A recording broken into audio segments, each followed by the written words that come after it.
All right, am I here? Am I here? Caught me looking down. All right, happy Monday. This is on should be on the secondary channel. There's gonna be some there's gonna be some finagling of things as I'm getting this new setup going. So bear with me. I hope bear with me if there's any weird issues.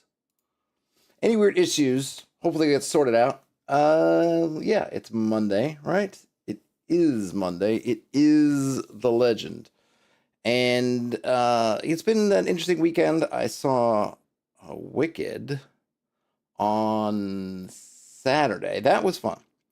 Um, I had seen the musical. I see the musical in a while. It's not my favorite. It's not my thing. As my sister pointed out, I had, I had, what's what I'm looking for? I had made fun of her pretty relentlessly. So she says, I don't even remember. I don't even remember doing this. She claims were made that I would I made fun of her wicked stuff. But I don't know. I'm gonna say I'm not sure that's actually true. And I'm feeling here. I'm just wondering. I have a feeling here I put this video here on. Did I put anything here? No? Can I even stream? It's saying I can stream. Why is it not showing me a streaming? Hold on a minute here. This is weird. I'm trying to sort out. I appear to be streaming, but it doesn't seem to be showing me a streaming, which is an odd thing. So I'm trying to sort this out here. In the meantime, Wicked. So Wicked, I had seen the I had seen the musical, and it was okay. It was fine. Didn't Not gonna say I loved it. It was fine. The I think the I think the movie does a better job in some ways for doing the kinds of things. Okay, I am there. Doing the kinds of things that, how can I put this? Uh, I think the movie being able to zoom in on characters, I think helps with the emotions. When you're watching something on theater, when you're in the watching something not on theater, when you are watching something on stage, a stage program, it is it is difficult, or the performance their performance let me just write a post here live on the other channel if you want, hop over and chat. Throwing this on the main channel. Okay. In theater, you have to go big with your performance, right? You have to kind of got to emote because no one can see. Even if you're close, if you're close to the front, you still don't get as close as you can with a camera, right? So as they say, you have to you have to play for the back. You have to emote. You have to do things, and I think therefore you can lose some of the nuance because you're trying to project so that the back row can hear you, kind of thing. And so the movie, by zooming in closer, you do get some of those details. You get just people can be more subtle, and you could just see their expressions. They don't have to be big and over the top. And I think that's why sometimes that's why sometimes actors, when they transition from stage to screen, some of them have that kind of are able to adapt better than others at going from this big kind of emoting to understanding that since the camera's close, you don't have to have a bunch of big affectations. You can be kind of small.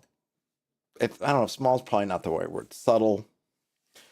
with that. But it was fun. It's fun. The thing is that struck me coming out of it was that I was really, I thought the plot with the animals.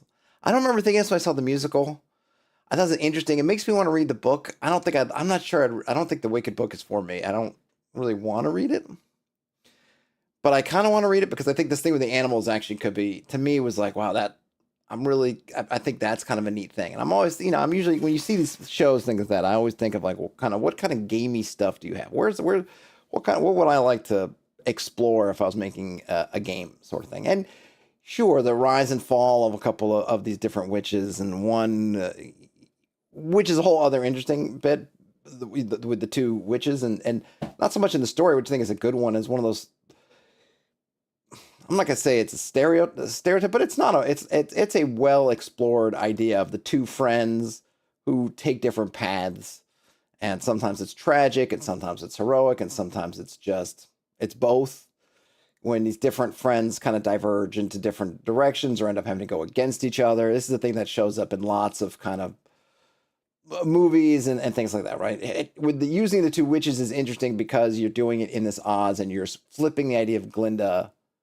You're flipping the movie ideas or the L. Frank Baum ideas kind of on their head, while keeping the movie and the books more or less in changing the perspective of them. But you're not tossing them away; you're keeping them, right. I think the idea behind what's in the play or the musical and what's on the stage is that what we see in the movie, let's say if we're taking the movie Wizard of Oz, is kind of the story that gets passed down, but it's not the truth, which is we see happening a lot with history. Or there's the story. I think the one that I think about with that is the what was it, the Who Shot Liberty Valance, which is a really good movie. If you haven't seen it, John Wayne, Jimmy Stewart, and I think Lee Van Cleef is in there, and some other people in there. But it's a classic tale of the same sort of thing. That there's I think it has that line. I think it's from there. If you have a choice to print the truth or the legend, you print the legend. That even though this guy, I think, is Jimmy Stewart's character is on, whatever, spoilers, it's a 60, 70-year-old movie. How old is Who Shot Liberty Valance? Is that even the name? I know it's Liberty Valance, but is it Who Shot Liberty Valance? Yeah, that's it. I got it right. Yeah, 1962. So we're talking 60 some odd years old. So sorry, spoilers. Who Shot Liberty Valance? But we have the same sort of deal we have a story that the public knows one version and the truth is somewhere else. And so the musical is kind of flipping the story of the film and the book on its head. So we're getting like, here's the real deal, right? The Wicked Witch wasn't really evil and the Good Witch wasn't really good. But I don't know where the animals part comes in the Wizard of Oz, obviously, have the Cowardly Lion, whatever, but they don't really get into do all animals talk, or I don't remember it really being talked about like that. But the idea that the animals, and what I thought was the real tragic piece of it was, I imagine as a person, a human on Earth, you get to go to this other place, Oz. And in this place of Oz, you have all these talking animals, which just seems awesome to me. It just seems like an incredible thing. And the tragedy of someone from our world whose animals don't have this ability, and you go to Oz, and instead of being just awed by the wonder of it and the amazingness of it, you want to take those animals and kind of turn them, degrade them, devolve them into animals like in our world that don't have that ability. It just seems really sad to me. So I kind of was becoming invested in the story of the animals, and the fact that these things that are being done to them, are affecting them as they go. The professor who could, the animal that could talk is starting to have trouble talking, is starting to become more of I think he's a goat, and starting to become goat-ish as they go on. And it's it's not the first thing to remember to do that. I don't know the dates, but Princess Mononoke kind of has a similar vibe to it with the animals. I think they make mention of the was it the boar or the apes or somebody make mention of Princess Mononoke 1997, so before the musical. I think Wicked. I don't know. Wicked's been around a long time. I don't know, but that has another one of that kind of idea that the animals or they had this that maybe in some time before man or before whenever they all could talk and they could do wonderful things, but now they're not gonna be able to do it before. And I thought that was a really neat idea conceptually. I think a lot of people have found that idea, or at least the atmosphere around Princess Mononoke kind of intriguing from a gaming standpoint. But I think that just the idea of the animals and what's happening with them and that kind of tragedy and that how they kind of mention in the movie, and I'm guessing in the musical too, and maybe in the book also, about how there was some kind of drought. But it's really the idea of we needed to make an enemy. We needed to unite humanity behind some sort of enemy type thing. So now the animals became our scapegoat. It's the scapegoat, right? The animals became humanity's scapegoat. So that's what that was. And I liked, and I thought of all the things in the movie, that was maybe the thing that spoke mostly to me, which I thought was kind of interesting. Though I don't think it's what they intended necessarily. Not that the stuff with the witches doesn't resonate and all that stuff, but I don't know. For me, I found the animals thing to be kind of a powerful theme that I kind of wish was explored more. And I don't think in the second movie it's going to be explored more. I don't remember exactly from the musical, but it's that kind of inciting incident of this is what gets people sort of on, or at least this was what puts Elphaba on her path, but it's not really something that they're exploring. So I don't expect, if memory serves, there's going to be a whole lot more of it, because it's not really the point. But that was kind of, I found that pretty darn intriguing. I think the other thing, who opened my door back there? I think, did the cat do that? I think the other thing that what did I have mentioned over the wing? Oh, so I had that video that I put up on the main channel. It's nice I get to talk about it as the main channel. On the main channel, I put up that video about, I guess, ad-hoc. I guess I'm calling it ad-hoc gaming. I'm not exactly sure what really it should be called, what it should be named. I'm not really trying to make a name. I'm not trying to make it a thing, but it's something that doesn't get talked about a lot. And I don't know if it's just me and my particular ways I play, but I have a feeling it's fairly universal. This idea that you're just gaming and kind of you just use tools to game. And what was interesting is there was a, I guess I can, let me see if I'll switch to it. There was a post that came up, I think today,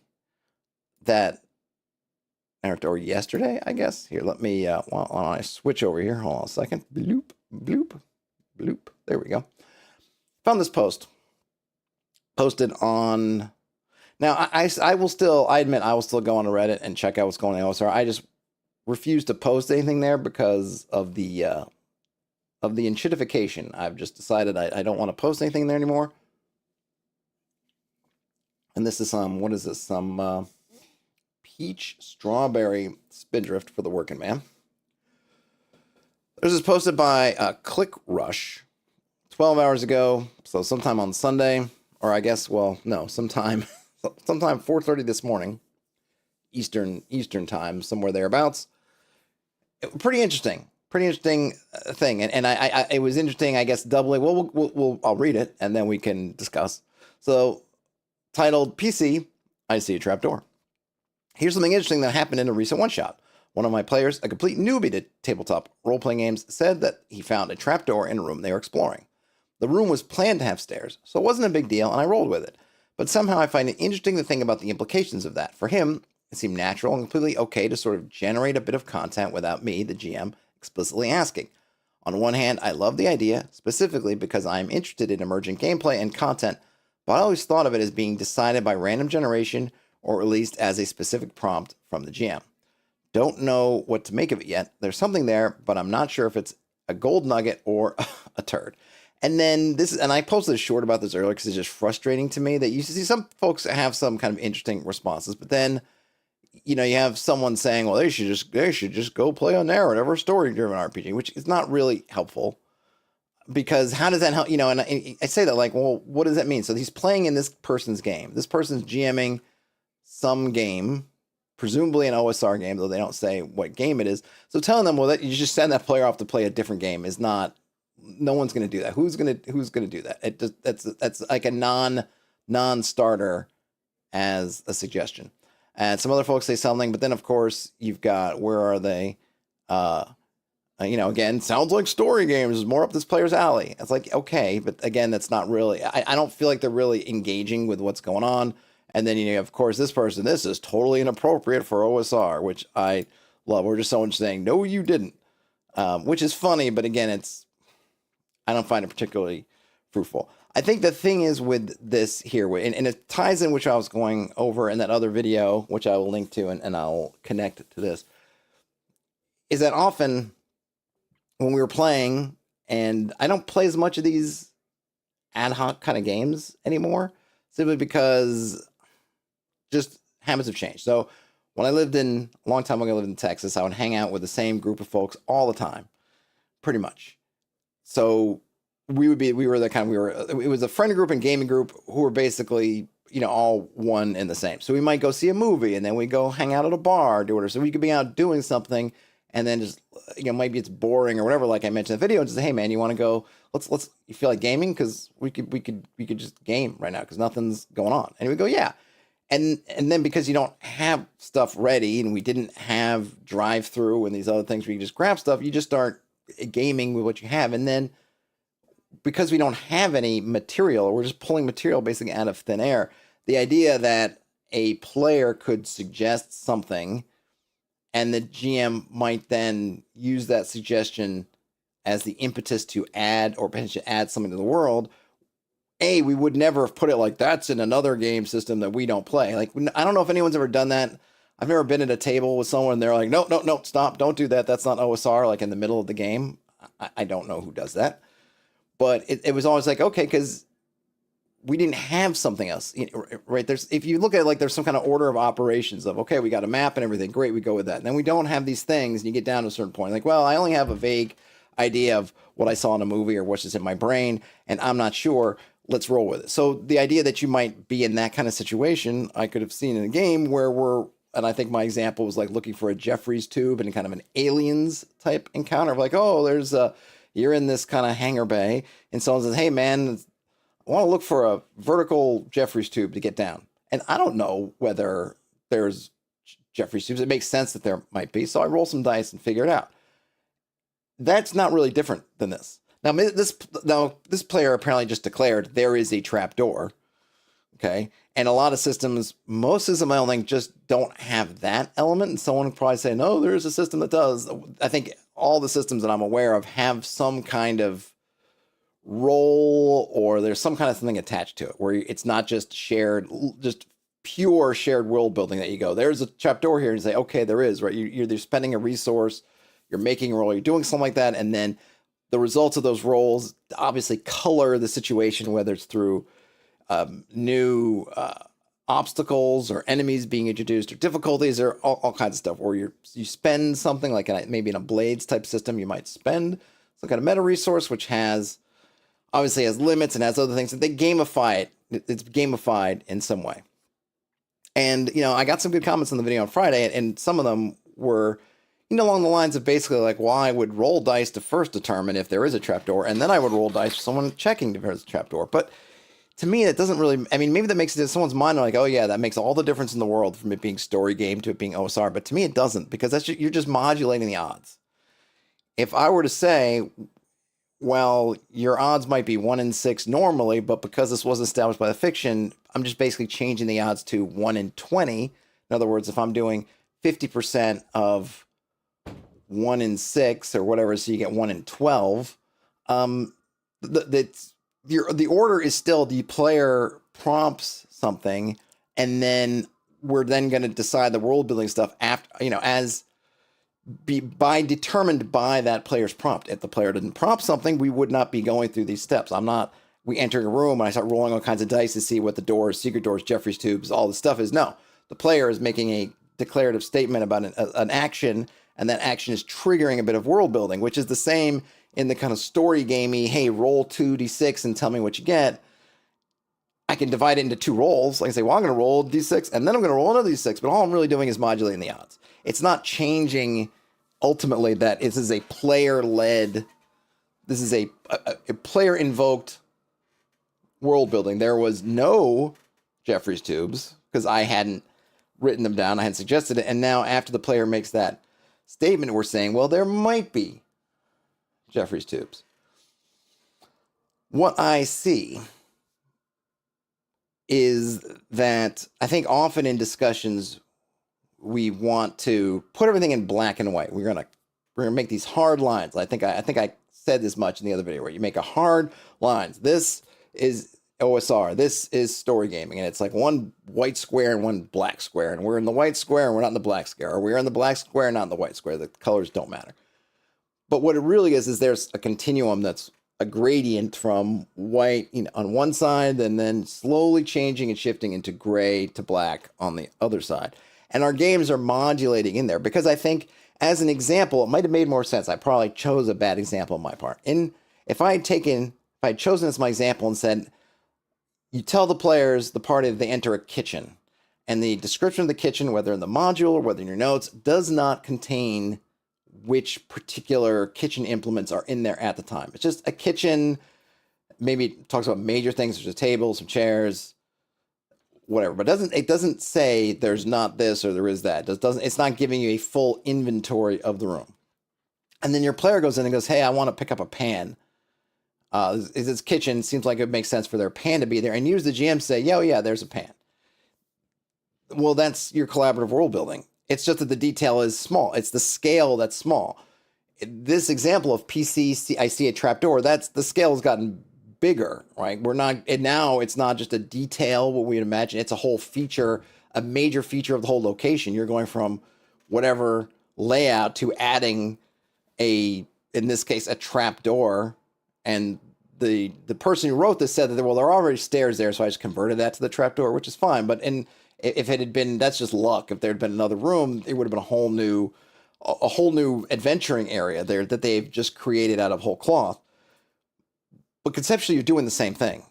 It's the exact same mechanics, just at what scale we're doing it. In the OSR, you can see there's probably some line, and maybe different people have different parts where they put the line between what kind of details, what kind of elements is it okay to collaboratively world build with the players, and then you kind of move up. Okay, is it okay for a broom in a broom closet? Yes, that's okay.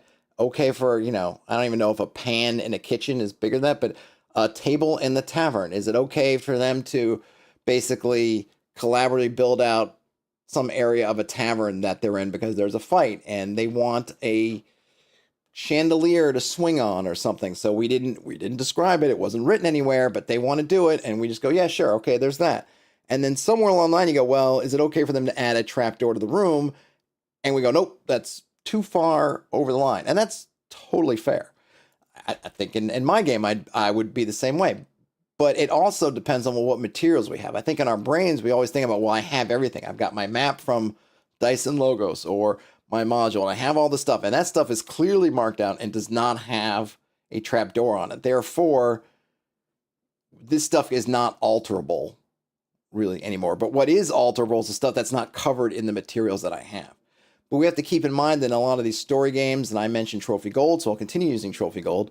Oftentimes in a lot of these story type games, we don't have all those details. We're not doing maps. We're giving much more of a thumbnail view of the scenario. So like in my example of, well, what if we're gaming and we don't have all our stuff? It's kind of the same thing. It's kind of like these games are in a way are saying, hey, you're gaming with all that stuff. So what we're going to give you is we're going to give you a general scene of a cornfield and a statue, and there's a hut over there, and there's a hill in the distance. But anything in there is going to be totally set by you guys.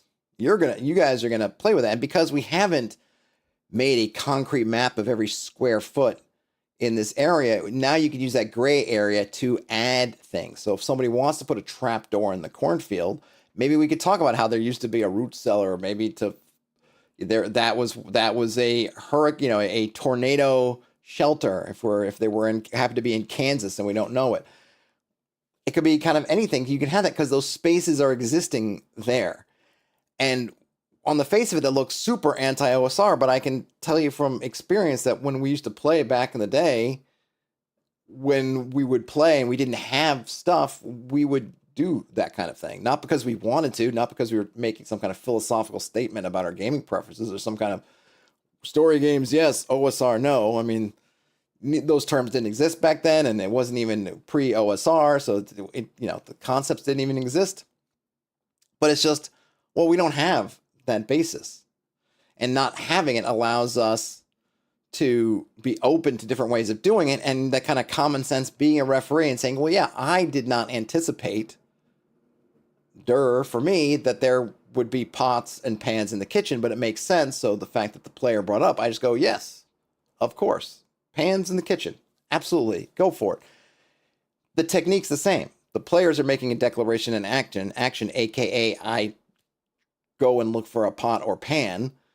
We can roll dice if we want to, or we can make the choice of, yes, that definitely makes sense to have pots and pans, but either way, we are doing collaborative world building. That detail of pots and pans didn't exist before the player did the thing, and now they may or may not exist definitively, as before it was almost like a quantum state. Schrodinger's pots and pans. We don't know until you look. We don't know. And I think when you take it down to that scale, I don't think that many OSR GMs would be, no, that's not OSR. No, that would be. It's when you reach a certain level that suddenly it turns from, yeah, of course I would do that, to, anti-OSR. I think the other thing that's interesting to me anyway is that as GMs, I've given this advice out, I know other people have too, to listen to your players. Listen to what they're giving you and use it if it seems cool.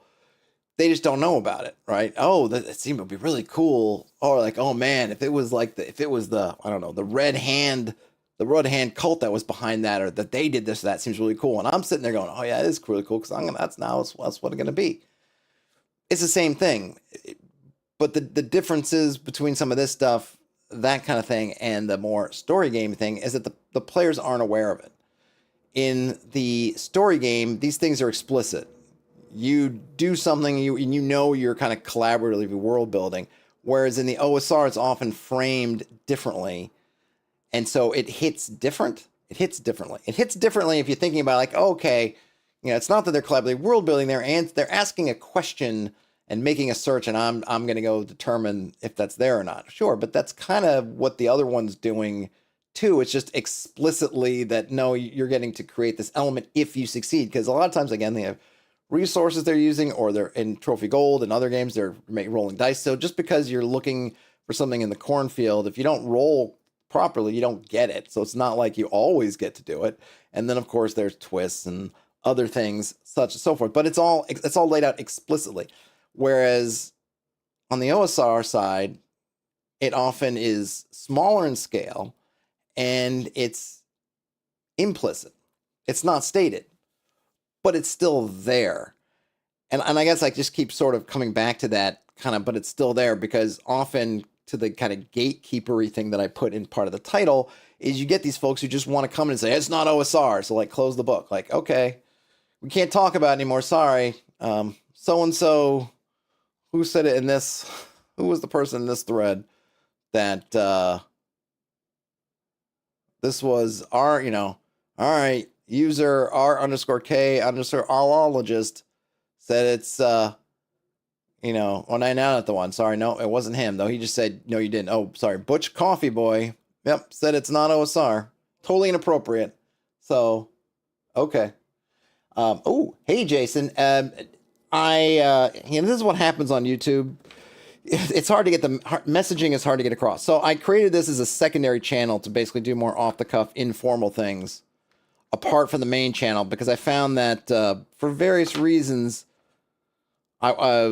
sometimes when I It gets complicated, Jason. So yes, it's a new channel. It's an offshoot of the main channel, but I'm probably going to be what you're going to find with the main channel. No, it's going to be more kind of a regular sort of on topic formal videos. And here's where I'm going to do a bunch of the informal stuff. So if you just like the formal stuff, then stick with the main channel. If you like the informal stuff, then come over and then, subscribe or do whatever. Pay attention to what's going on over here. So that's kind of the differentiator. And I talked about this last week, but it's something I'm going to keep reiterating over and over again because unfortunately with YouTube, it's not clear when people get notified of stuff. Everything is a little bit hazy because I in the past, I think I've said, sometimes, or I'll put out a statement there and people won't seem to get it till days later. So I'll say I'll put out a message like, oh, hey man, I'm not going to stream today. I'm feeling a little under the weather. And then 3 days later, someone will message me and saying, oh, I'm, hope you feel better. And I'm thinking like, well, yeah, I do. Cause that was a couple of days ago, but I just think it didn't trickle through their notifications or whatnot. It didn't bubble through the system until way late. So I have no doubt that I'm going to have to kind of reiterate a bunch of times that this secondary channel is a thing. But I'm glad you found it. However you found it. Jason says that OSR doesn't really mean anything anymore. The item is slapped on many different products and argued over endlessly. Yes, I agree completely. And that's kind of why it's really frustrating when someone wants to say it's totally appropriate this is totally inappropriate in OSR when it's not done in a way that some of the people have said similar in this thread, but at least they get into the weeds in it a bit and actually engage with what's being talked about. And then you have these jokers like this that just jump in and say, it's not appropriate for the OSR. And it's like, that's it. Like, okay, so like, what is that? How's that doing? And okay, and some people seem to like that, right? But it's not, you're not adding anything to the conversation. Like, what are you doing? It's just, it's like, I'm not even sure I understand what the point of it is. I understand in a certain level where we're in a forum for OSR games. So I get it, right? But as Jason pointed out, there's tons of different games that are called OSR. The OSR labels means all kinds of different things, different people, blah, blah, blah. I get it that at some point someone's like, I want to talk about Blades in the Dark. You go, yeah, it's not really an OSR, game. But even then, if it was me, that's my OSR forum, someone talk Blades, I'm happy to talk Blades. I might say, I don't really know much about it, and you're probably not going to find people, I might say something like, hey, let's talk Blades, but just be aware that, this is being an OSR forum. You might, if you're looking for people who really love and Blades is their main system, this probably isn't the right spot for you because if you're in the OSR forum, then at least when you're here, you're probably not talking about Blades. But that being said, like, go for it because all these games have interesting ideas, and I'm interested in all these different games. Even though the games I love the most would fall into that kind of old school or OSR territory, but I'm not averse to talking about that. And they all have interesting concepts and ideas that you can maybe use in your game. Great. And the bottom line is that all these things will, if nobody's interested in a topic, it'll fall to the bottom of the whatever community forum, subreddit, whatever there are anyway. You don't need to come in and tell people basically this is inappropriate, close it down. And you're not a mod. So like, what are you telling people not to, leave it alone. You might, and the thing is you might learn something. You might discover something if you actually engage with the topic. But instead of just coming in like shit posting or shit commenting or something, no, I'm just going to drop this turd and walk away. Jason says they stay away from Reddit, Twitter, Facebook. Facebook, I mean, it's all where you go. I find there's some interesting discussions on Reddit. It's the enshittification stuff that's just bothered me, and the way they're going to be basically selling data for AI and stuff like that. That I don't know why people really want to post. Really, maybe posting links and things is okay because I don't know if you post a link to your blog post to Reddit that somehow they can snake over and grab your content for AI. But you don't own it, right? No one owns any of this stuff. I mean, look, YouTube owns you, right? Or Google. I don't own YouTube. And I just think that these companies have kind of shown what they're doing with stuff like Twitter. Why you want to keep throwing your content on there for them, I don't know. But I get it from the standpoint that it's still a very vibrant community with a lot of stuff. And I do find good stuff over there. And some people are very nice. But you do have this element, and it's not just here. You find it, pretty much anywhere. Someone's got to come in and tell you it's not OSR. It's like, who cares? Go away. You don't like it? Fine.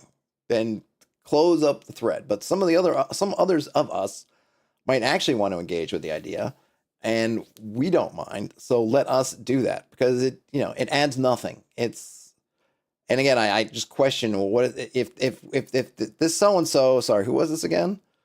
Butch Coffee Boy said that, and then someone like, all right, close the thread. I mean, would they be clapping? Like, all right, like, is there some kind of, would they find that at a better place? Now our OSR is more pure OSR, whatever the heck that means. It was just lame. But like I said, some folks really did engage with the idea, and that was good. But the gatekeepery part just bothers me more and more, because I think that all these different games, maybe I just want people to have a kind of open-mindedness. What is my Alexa thing trying to say? I think good ideas can be found everywhere. And I think closing your eyes to them, closing your ears, it just makes it less vibrant. And I think, again, going back to the idea here, that this is stuff that you do in OSR games. At least I've done. Maybe now I'm going to fail some OSR purity test. Not that I care. It's just a matter of where you are on this kind of spectrum of what the thing. And I think the thing is that I'm realizing is that we have this spectrum of, okay, player-led, or I don't know, player-led sounds kind of cheesy. I don't know what we go, but I'll call it player-led, right? Player-led co-creation. And then we have when it's done for tiny details, small details, which I think people do in the OSR. I know, when I'm playing in Daniel's game, Daniel's certainly done it where, hey, is this, brooms in a broom closet? Hey, we're in this, you said it's a broom closet? Yeah. All right. Is there, how many, is there brooms there? And I look at your notes. I didn't think to write down how many brooms are there, but I called it a broom closet, so it stands to reason. And now you're looking for one. So yes, or we'll roll a die. Either way, that's player-led stuff, because if we had said nothing about brooms, we weren't going to have any brooms. But since we said something, there's something there. Okay, that's player-led. Like, we made a declaration, we're looking for brooms, and then the possibility of brooms existing appears. It wasn't there before. It wasn't independent, which is very different than something like Wandering Creatures, which is on a world clock. That has nothing to do with what we do. If it was rolling encounters and we're in a broom closet, it doesn't matter if we decide to search for brooms or not search for brooms. We're rolling for encounters anyway. That one is independent of whatever the player's doing. Is independent. That's happening. This other thing is happening because the player's engaged in some way. Okay, so but those details are okay. But then when someone's like, I want to add a stairwell or a trapdoor or something bigger, then we go, okay, that's too much. But the thing that intrigues me now, I'm realizing about some of these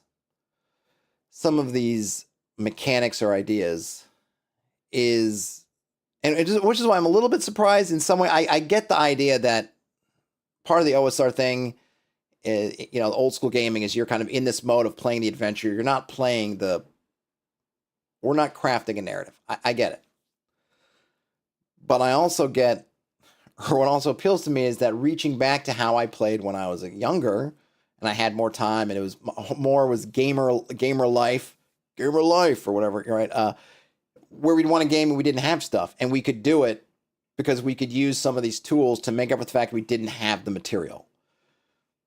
And so when we look at like, well, how can we game with the least amount of material, right? Ultimately, what we used to do as a kid, as I presume most of us did as a kid, is you just play games, right? You're role playing and there's no dice, there's no nothing. Your brains are moving and you're doing. And then we start codifying it and we do different things come out of it. Jason, I appreciate it, Jason. Thanks. And we're codifying the rules and we're going away. And part of it is looking at like part of the OSR thing, I think, is coming back to like, well, what can we do with our journeys tend to be, certainly it was for my generation of gaming, and I'm sure it is for others who are, you maybe you started with the simpler kind of games or not, but then you get into the really complex games, and then you kind of, seems like you a lot of us anyway, circle back to these lighter rules games, and you can use all of your different experiences from doing all this kind of gaming of different levels of crunchiness can help inform you when you come back It's kind of like you go through all this training and you come back and you're like, okay, now I don't need all that crunchiness because I can have all that sort of I can get context from all this play that I've done in the past, and now I can kind of use that, but I don't actually need the big stuff anymore. I got all this, stuff. And it seems like in a way that the story games are kind of taking it a point further, right? And saying, like, we don't need the maps. You don't need the maps. You don't need some of the stuff. You can kind of, I don't know if wing it, right? I said kind of ad hoc, but you can kind of do without it. And I don't even know that's really what they're saying, but it's something that I'm noticing with some of these tools is like, well, you can get even slimmer. We all have ideas like what a castle basically looks like. I think if most people picture in their castle, I imagine some kind of a squarish building, maybe towers on the corners.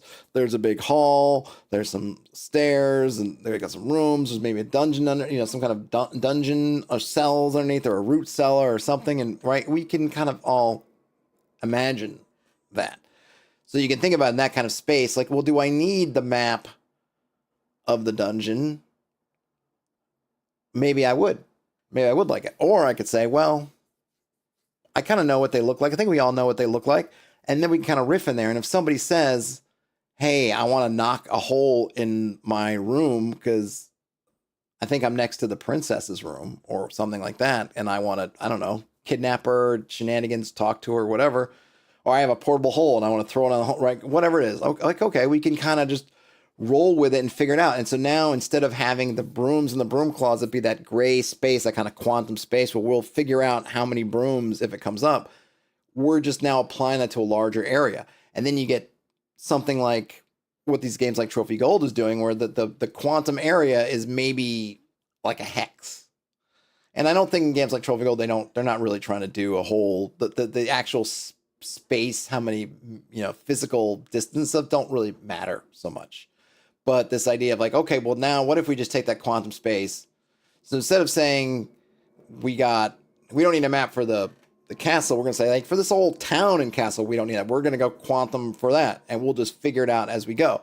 It does change the game when it's explicit, because now as a player, I can make some kind of decision based on, well, this or the other, and it does change things. I agree, because me as a player, I don't tend to love the co-creation stuff. I don't want to be co-creating the world.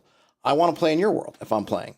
That to me is the fun part of playing, is that is playing in this other world, because when I'm doing my own GMing stuff, then I'm doing the creative stuff. So I don't need my gaming to be both. And I like the puzzle of it's your world, and how can I figure out how to get done, right, in my world. So I get it that there's going to be a line for different people where you don't want to get that far. Like, I don't want to have the co-creation in that quantum level. I want it to be lower.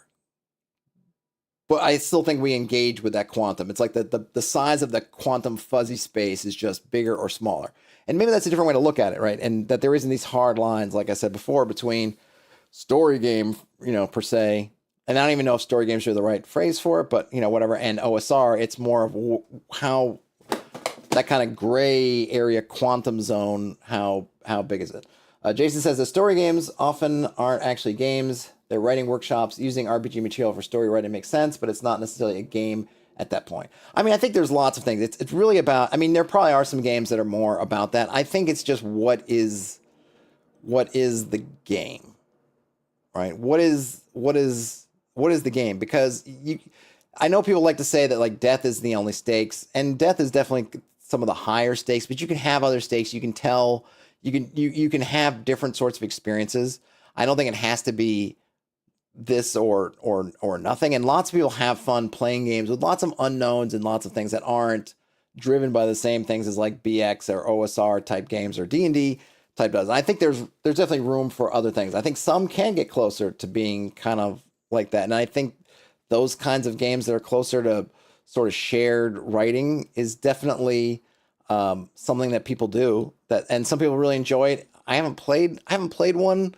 I think at the end you get to something like a journaling kind of game where that's basically what you're doing. I have not played those kind of games, but they're there, and they deliver different experiences. And like I said, for myself, I don't want to do that for my game.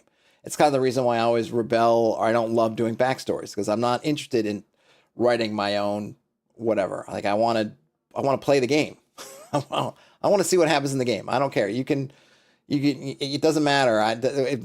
Was my character a pauper or prince? It doesn't matter. I don't care because I didn't earn that. So like the stuff in the backstory is not earned. It's just stuff that I'm giving to myself. And that doesn't appeal much. As opposed to stuff kind of I feel like I earn in the game. And I think that's kind of probably why a lot of OSR folks rebel against some of these player-led, player-forward things, is they don't feel like it's earned. If I just create a trapdoor, it's not the same as me finding a trapdoor, which I get and I agree with. Right? Yeah, it isn't the same. Like the puzzle in the dungeon is finding the stuff.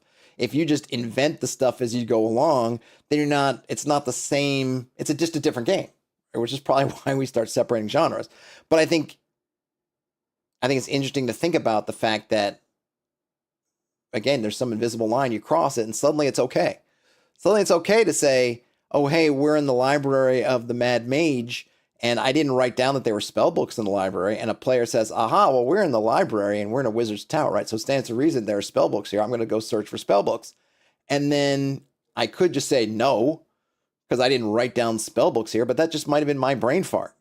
Or I look at the module if I'm running, that doesn't make sense. Or I decide like, oh yeah, there's at least a chance that there's spell books there. But we're going from a reality that was no spell books because it wasn't written. So either there's none, there's nothing to speak of, to now there's some opportunity to find them, and that's all player led. So at some point it becomes okay, and then it crosses the line and it becomes not so okay anymore. And then when you think about on that kind of continuum, it's probably easier to find common ground with things because you may be able to massage that line around to where it's, if you have a story gamer and a OSR gamer, maybe there is some common ground you can find where it's like, this is okay. This is too much, but this is all right.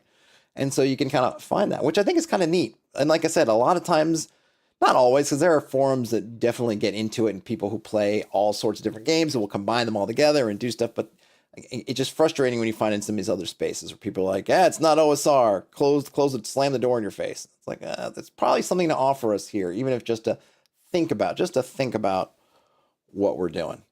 That's all. I don't have too much to chat about. Some of these streams for the start is going to be a lot of me kind of blathering on because people have to find me, and I got to kind of go through what I did originally on the channel, with people not getting notifications and not being subscribed. I'm glad Jason found me, but it's probably going to be a bunch of like this until folks kind of, I do messaging. And next time I'll try to do a better job of being more in advance, telling people that I'm streaming so that you can find it easier. Jason says, it isn't possible for a game to have rules for every contingency. That's why the jam is important. Yes, absolutely. And that's kind of the magic of it, right? And I think that's kind of maybe that. And Jason, I think you're kind of hitting it on point in terms of what some of these tools can do. Because I look at it like a lot of these different things are just tools in the toolbox. If I have the map, I don't need this other thing, right? If I have the map of the castle, I don't need to do this kind of fuzzy space of the castle because I have the map of the castle, right? If I don't have the map of the castle, then maybe having this thing in my back pocket of, well, hey, since we don't know, we can kind of do this fuzzy space bit and it will work for when we don't have the map. It just means we have more tools. It just means that there are less things to stumble upon. And oftentimes what happens, you get people like, well, what do I do if I don't have the map? It's like, well, if you were aware of this tool, you could probably work it. I mean, it's kind of what people say anyway. Well, roll some dice and do this or that. And that's all the same thing. If you really just, if someone says, well, I check the library for spell books, and then you roll a die to see if there are spell books, and then you roll a die to see if they find the spell books, all you're doing at that point is modulating your probabilities. You're basically saying if your odds were 1 in 6 before, now you're making it 1 in 36, let's just say. Let's say if you go, well, you got to roll 6, and now it's like, I got to roll 6, and you got to roll 6. It's the same thing as saying they're just rolling 1 in 36. If it feels better to you, if you feel that it feels less alien to you, if you split up into 2 rolls, then go for it. Or, whatever. If it was 3 and 6 and then 2 and 6, whatever, you can figure out. But you're just modulating the odds. The point is that there was 0 chance before the player made that action, and now there's some chance. But it's just a tool. And I think it's a tool that at certain levels everybody is comfortable with. It's just funny that you get to a certain level and people go, no. And I hate that no part. Just talk about it. Think about it. Think about it. These games have things to offer, even if ultimately there are lots of games I read and I go, well, I don't know, man. That's not for me. But this idea is cool. This idea I can see myself using, even if this other thing, like I'm not interested in that at all. And one of the things I thought was interesting with Trophy Gold that I'll just touch on before I head out is they basically talk about, and I haven't read the book. I watched some folks play it and I talked to the guy who ran it a little bit, kind of just in group chat. I haven't had a chance to kind of read the rules. So apologies for getting stuff wrong. But they kind of have a concept of scenes sort of thing, but they call them sets, where the set is sort of an area with something else. And there's an objective to the set. So I've been using this example of the cornfield and a statue, and that's from the scenario that I watched being played. Statue, cornfield, I think there's other stuff there because I didn't get to read it. Was going for what elements ended up playing out at the table. But that's kind of an area. And the area, what they decided in Trophy Gold, what they do, and I'm certain other games do this, but I don't think I'd seen it before, is they give you an explicit goal. You want to leave this set, this area, to go do the next thing in this scenario. You must do this thing. And it could be, at one point it was like learning the secret of something, like learn the secret of this. Or it could be find, I think in that area with the cornfield and whatever, it's like find the path to the village or something like that. Find the path to the village. Well, let's just say that. And as in, at least the way it was run, which I'm presuming is because of how the book tells you to do it, is you tell the party this. Hey, you were in this area. You were at the outskirts of the village in this cornfield. You need to find the path to the cornfield or to the village. Great. So what you're doing is you're trying to find, you're doing stuff and you're trying to, and you have sort of your scenario objective, which is getting on to the next area, but you also are trying to get treasure, though they do it in a very abstract way, which is probably a topic for another stream, but that's made very explicit. Here's your goal. You can't progress until you do the thing. And even if it's obvious in the sense that, well, we're trying to get to the village and we're outside the village, whatever, we know we have to get to the village.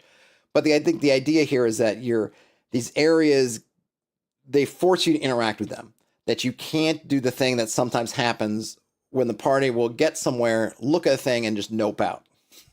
Oh, isn't that interesting? Nope, don't gotta do it, right? Because you can say like, oh, you're outside, you're at the outskirts of I don't know, what would Castle Ravenloft, right? You have to discover, you're not getting out of here until you discover the secret of Von Strahd. And you, even if, and granted, Ravenloft's probably a bad idea because as soon as you go in the gates, they lock them behind you and you can't leave. But the idea is, even if you were in like Barovia Village, you're in the village outside the before you even get to the castle, your goal might be get to the castle or might be do something. So everything's kind of pushing you, but it's made explicit so that you don't get party who ends up in the village, sees the castle in the distance and decides to just nope out. Like, nope, not going to do it. You can't avoid the adventure. Or the other flip side of it is that you as the players, immediately what is important. You know that the castle is important, or and the getting in the village is important. Like you're kind of pointed in the right direction. It's eliminating some of the things you can see is fumbling around when the party doesn't really know what they should be doing. And you as the GM are like, look over there, right? And you're like, and they're like, oh, I don't know, I'm going to be looking over this rock. And you're like, come on, it's right over there. Like here, it's like, no, the game's just telling you, it's over there. Go there. Not my cup of tea, per se. I don't necessarily want to be that explicit in your face. But it made me think about, what if players were aware that every location that you detail out has something to offer?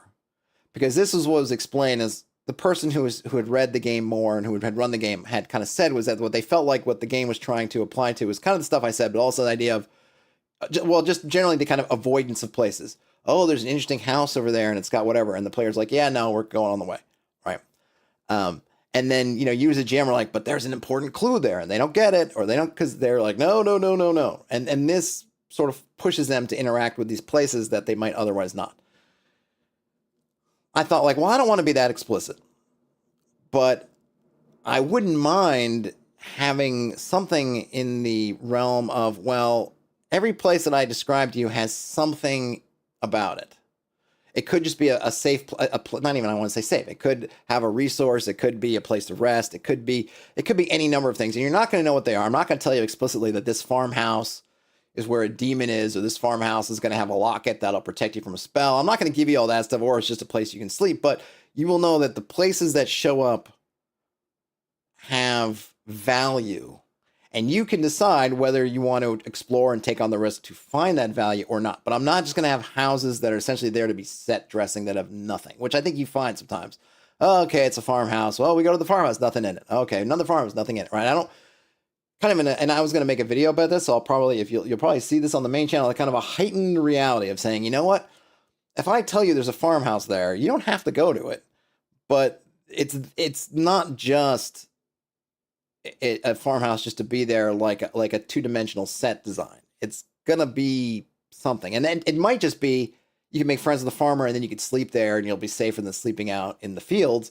It could just be that, or it could be something else, and you're not gonna know what it is. You're not gonna know any of that, but you'll know that there is there is some sort of value proposition if you decide to go interact with it, and then make up your mind. And that was something that I thought, and maybe I'm sure other folks have come to that conclusion from different things, but that's something that Trophy Gold kind of made, I thought was interesting. Like, oh, okay, that made me think about something. Like, oh yeah, I don't want that just explicit dealy idea, but I do like the idea of thinking like, yeah, what if I just communicate to the players that if they see something, it is meaningful to something. Doesn't have to be anything great, and I can make up tables for it. Like, oh, roll, it could be even something as loot, could be something as a clue, it could be some kind of resource, and I can make a table if I'm rolling up a random thing in the wilderness and I roll up a random location, like, oh, there's a standing stone, whatever. Okay, I don't have to detail and world build for everything. I can come up with some table to help me out. So you can do all that kind of stuff to make it fairly low effort or low maintenance to do. But something for another video. I thought that was an interesting idea. Just kind of an example of, hey, even though I don't necessarily maybe want to run that whole game or like the whole thing, that's giving me ideas. Any case, I gotta run. Jason, thanks for hanging out. There will be more of these. If you missed this one, if you got this far on the recording, and hey, one, thanks. Two, there will be more. This is going to be kind of a work in progress for the next while until I get everything sorted out. Have a great rest of your day, night, whenever you end up watching or listening to this. Where did my... Oh, there's my controls. All right, folks. Have a great rest of your day, night, whenever you're watching or listening. Game on, and I'll talk to you later. Bye now.